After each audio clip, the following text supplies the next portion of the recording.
నిన్న బియ్యం దొంగ పేర్ని నాని విజయవాడ సబ్ జైలు దగ్గర మాట్లాడతా కొల్లు రవీంద్ర గారు మంత్రివర్యులు నా వెంట్రుకు కూడా పీకలేరని చెప్పేసి వ్యంగ్యంగా మాట్లాడాడు.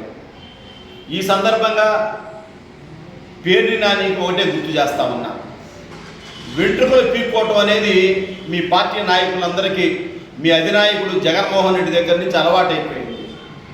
గతంలో అనేక బహిరంగ సభల్లో కూడా ఎన్నికలకు ముందు జగన్మోహన్ రెడ్డి నా వెంట్రుక కూడా పీకలేరని చూపిస్తే ఆంధ్ర రాష్ట్ర ప్రజలు వెంట్రుకలు కాదు కదా మొత్తం బోడిగుండు కొట్టి పంపించారు. అయినా సిగ్గు రాలేదు. నువ్వు మాట్లాడుతూ ఉన్నావు, సిగ్గుందా నీకు పేర్ని నాని? నువ్వు బియ్యం దొంగతనం చేసావు. 15 రోజులు మీ కుటుంబం భార్యాభర్తలు కనపడకుండా పారిపోయారు. 15 రోజుల తర్వాత ప్రత్యక్షం అయ్యావు నువ్వు. మీ ఆవిడైతే నెల 2 నెలలు కనపడకుండా పోయింది. కోర్టులో యాంటిసిపేటరీ బెయిల్ వేసుకున్నావు. నువ్వు వెరీ క్లియర్గా తప్పు ఒప్పుకొని ₹1 కోటి మళ్ళీ డిపాజిట్ చేసావు. అంటే తప్పు చేశాను, అదేమంటే మా మేనేజర్ అని చెప్పేసి అతని మీద దోసి ఒప్పుకున్నావు.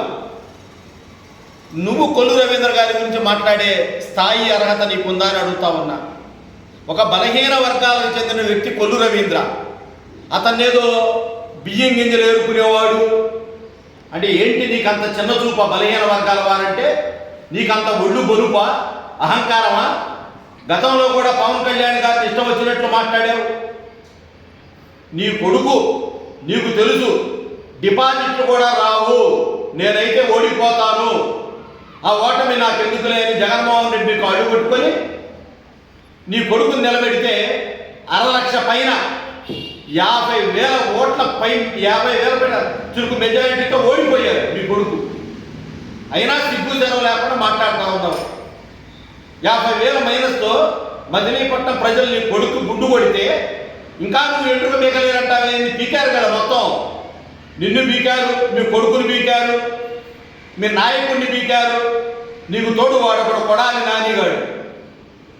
వాడు ఈ రోజు వరకు కూడా 9 నెలలు అవుతుంటే గుడివాడ మోహన్ తోడురా వాడు గతంలో మాట్లాడాడు, నేను హీరోని, నన్ను ఎవరో ఇక్కడ కొడాలి నాని, వంశీ పేర్ని నాని అనేవాడిని, ఎంతమంది చంద్రబాబు నాయుడు వచ్చినా లోకేష్ వచ్చినా మమ్మల్ని ఏమీ చేయలేరు, ఓడించలేరు అని మాట్లాడారు. ఒక్కొక్కళ్ళు 50,000 పైన చిలుకు ఓటుతో ఓడిపోయారు. సిగ్గు ఎగ్గు లేకుండా ఇంకా తిరుగుతూ ఉన్నారు జైళ్ళ దగ్గరికి. గుడివాడ నాని అనేవాడికి దమ్ము ధైర్యం ఉంటే ఈ రోజు వరకు ఎందుకు వెళ్ళలేదు? ఈ రోజు వరకు నియోజకవర్గానికి ఎందుకు వెళ్ళా? నియోజకవర్గానికి వెళితే చెప్పు దెబ్బలు చీపుర్లు తీసుకొని ప్రజలు కార్యకర్తలు వెంటబడతారు. ఇంకా ఏదో గొప్పలు చెప్తా ఉన్నారు. ఇంకా వెంట్రుకలు పీకేది, ఇంకా ఆ సంస్కృతి మానుకోండి, ఆ భాష మానుకోండి. ఆ భాషకే ప్రజల మీరుకు 11 ఇచ్చారు. ఇంకా ఇటువంటి పిచ్చి పిచ్చి వేషాలు వేస్తే మీరు రాబోయే రోజుల్లో నగరాల్లో హెల్మెట్లు పెట్టుకొని తిరిగే పరిస్థితి వచ్చింది మీ నియోజకవర్గాల్లో. ఇప్పటికే ప్రజలందరూ కూడా మిమ్మల్ని చేదరించుకుంటున్నారు. ఇంకా తిరుగుతున్నారా ఇంకా వీడు సిగ్గు శరం లేకుండా అని. నిన్నటి ఎన్నికల్లో అన్ని ఎన్నికల్లో బహిష్కరించారు. నీటి సంఘం ఎన్నికలంటే బహిష్కరించారన్నారు. ఎమ్మెల్సీ అంటే మీరు పెట్టిన ఎమ్మెల్సీ అభ్యర్థి కాస్త హత్య కేసులో ఇరుక్కొని జైలు పాలైపోయాడు.